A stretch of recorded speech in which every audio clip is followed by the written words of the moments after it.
আউযুবিল্লাহি মিনাশ শাইতানির রাজিম বিসমিল্লাহির রহমানির রহিম। আসসালামু আলাইকুম ওয়া রাহমাতুল্লাহি ওয়া বারাকাতুহু। আজকের কবিতার নাম নবীজির সাল্লাল্লাহু আলাইহি সাল্লামের শানে কারা করে বেয়াদবি, মোহাম্মদ আসাদুল্লাহ ফকির। মোদের দয়াল নবীর শানে যারা করে বেয়াদবি, নির্ঘাত সে জারজ সন্তান, শয়তানের আরেক ছবি। বাবার পরিচয়হীন সন্তানেরা করে এমন কর্ম, এরা কিসের সাধু সন্ন্যাসী, এদের কিসের ধর্ম। যে নবীজি সাল্লাল্লাহু আলাইহি সাল্লাম এর জীবনে একটি মিথ্যা কথা বলে নাই, সেই নবীজির শানে যারা অপমান করে বেড়ায়, সে কিসের ধর্মগুরু, এর চেয়ে ভালো বনের গরু। জুতার সমান মূল্য নেই তার, তাকে কেউ মানে না গুরু। যে কোনো ধর্মের প্রবর্তককে অপমান করা সকল ধর্মে নিষেধ, তাদের অপমান মানে না কেউ, জীবন দিবে তবু করবে প্রতিবাদ। সৃষ্টিকুলের শ্রেষ্ঠ যিনি, উপমা উপমাহীন একমাত্র তিনি, উনার শানে বললে কথা শেষ হবে না সবাই জানি। ভারতের এক জারজ সন্তান করেছে আজ মিথ্যাচার, কোনো মিডিয়ায় হলো না প্রচার, শুধু মুসলমান চাইছে বিচার। নবীজির অপমানে মুসলমান চুপ থাকতে পারে না, নবীর কদমে জীবন দিবে তবু ওই কুলাঙ্গারকে ছাড়বে না।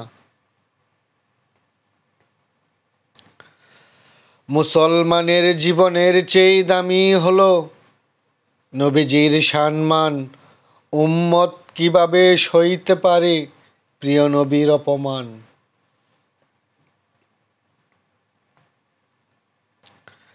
সারা বিশ্ব দরবারে ইসলামের পতাকা উঠবেই, নবী সাল্লাল্লাহু আলাইহি সাল্লাম এর প্রেমিকরাই তার প্রমাণ করবেই।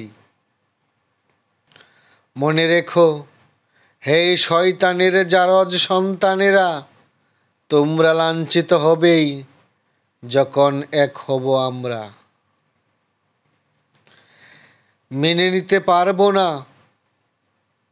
করেছ আমাদের কলিজায় আঘাত, দাবানল হয়ে ফিরে আসবে তোমাদের জন্য এই প্রতিঘাত। হে নরাদম বর্বর নীলজ্জ বিয়াদব নরপিশাচ, তোমার কলিজা কত বড়, মুসলমানদের সামনে আসো আজ। চোরের মতো দলবল নিয়ে করো কেন বাহাদুরি, মুসলমানদের সাথে মোকাবেলা করো সরাসরি। ভারতে সংখ্যালঘুদের আজ করছ অত্যাচার, অপেক্ষা করো সময় আসছে হবে এর বিচার। সনাতনী ধর্ম নাম দিয়ে যারা করে উগ্রবাদ প্রচার, সনাতন ধর্মকে কলঙ্কিত করাই এদের কর্মের ব্যবহার। কোনো ধর্মের মাঝে উগ্রবাদের নেই কোনো স্থান, ধর্ম কাউকে শিক্ষা দেয় না করতে অপমান। এই মূর্খ কিসের ধর্মগুরু, সে তো ধর্মের প্রকাশ্য শত্রু। তাকে কে শিক্ষা দিল এমন, কেমন তার গুরু। নবীজি সাল্লাল্লাহু আলাইহি ওয়াসাল্লাম এর অপমান যে জারজ করেছে, তার বিরুদ্ধে স্বয়ং আল্লাহ পাক যুদ্ধ ঘোষণা করে দিয়েছেন। শুধু সময়ের অপেক্ষা রইলাম, মুসলমানদের হাতে তার ভয়ঙ্কর পরিণত হবে। আগামীকাল দ্বিতীয় পর্ব নিয়ে আসবো ইনশাল্লাহ। সবাই ভালো থাকবেন, সুস্থ থাকবেন। আল্লাহ সবাইকে ভালো রাখুন। আল্লাহ হাফেজ।